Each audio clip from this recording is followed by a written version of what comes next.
Assalamualaikum warahmatullahi wabarakatuh. Para mahasiswaku, hari ini kita akan membahas tentang pengembangan kecerdasan emosi di lingkungan kerja. Apa ini maksud dengan kecerdasan emosi? Kecerdasan emosional itu adalah kemampuan untuk mengenali dan mengontrol emosi diri sendiri maupun orang lain. Dengan tempat kerja yang semakin kolaboratif, kecerdasan emosional dianggap menjadi lebih penting dari sebelumnya.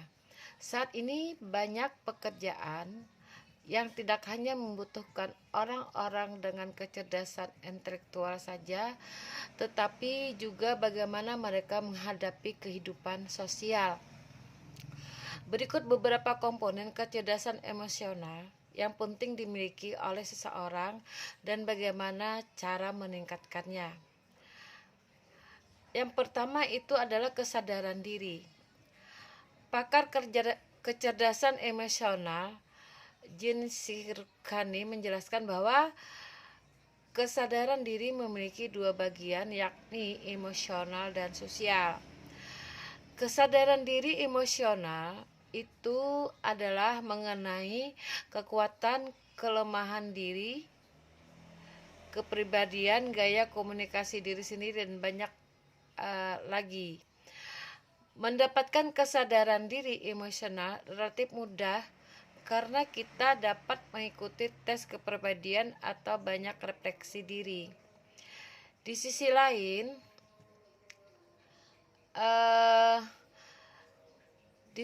kesadaran diri sosial juga melibatkan peran orang lain dalam memandang kita. Faktor ini lebih dikenali karena persepsi tiap orang akan berubah dan sulit dibaca. Pendapat orang lain tentu saja penting untuk membuat kita menjadi lebih memahami kesadaran diri.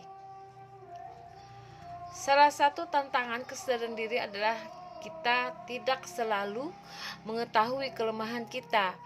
Jika kita ingin mengetahui tentang suatu sifat tertentu dalam diri kita, kita juga dapat meminta kritik yang lebih spesifik.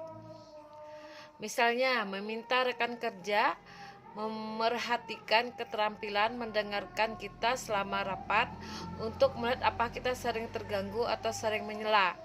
Jika mereka tahu apa yang kita cari secara khusus, mereka dapat memberikan masukan yang lebih tepat. Yang kedua adalah pengendalian diri. Pengaturan yang baik melibatkan pengendalian impulsi untuk memastikan kita bertindak untuk situasi yang dihadapi. Saat emosi semakin tinggi, kita mungkin ingin mengirim email dengan sinis atau menangis selama rapat. Namun menyalurkan perasaan itu dengan menyibukkan diri pada sebuah pekerjaan atau jalan-jalan santai justru menunjukkan kecerdasan emosional kita. Berhati-hatilah untuk menekan emosi saat kita berusaha mengendalikannya. Alasan lain mengapa kita sulit mengendalikan diri adalah ketika bagian otak yang bertanggung jawab atas emosi melepaskan bahan kimia yang membuat kita lebih sulit untuk berpikir jernih. Saat kita merasa emosional, menarik napas dalam-dalam akan memberikan oksigen ke dalam otak untuk meminimalisir efek tersebut dan membantu kita tetap tenang. Kita menjadi tidak begitu protektif dan kehilangan keinginan melawan sehingga kita dapat melangkah dengan lebih bijak. Yang ketiga adalah motivasi.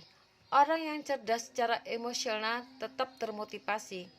Bahkan ketika segala sesuatunya tidak berjalan sesuai keinginan, mereka adalah orang-orang yang dapat mengatasi kemunduran oleh dalam menghadapi target atau sasaran yang terlewat. Biasanya orang yang termotivasi merasa seperti membuat perbedaan di dunia atau memiliki pekerjaan yang sesuai dengan kekuatan mereka. Saat mulai kehilangan semangat, cari mentor yang peduli dengan perkembangan kita dan tidak akan menilai buruk ketika kita membicarakan apa yang ada di balik kekecewaan itu. Di sisi lain, ketahuilah bahwa orang yang sangat ambisius belum tentu cerdas secara emosional. Menggeser orang untuk mencapai tujuan hanya akan merugikan kita di dalam tim. Terlalu berambisi dalam sebuah pekerjaan justru akan melelahkan diri sendiri dan orang lain. Yang keempat itu adalah empati.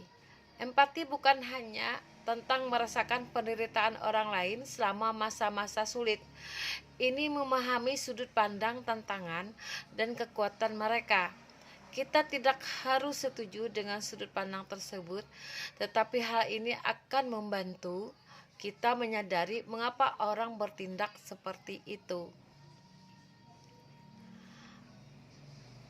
Percakapan tentang bagaimana perasaan orang lain mungkin terdengar seperti buang-buang waktu, tetapi sebenarnya membantu produktivitas kita.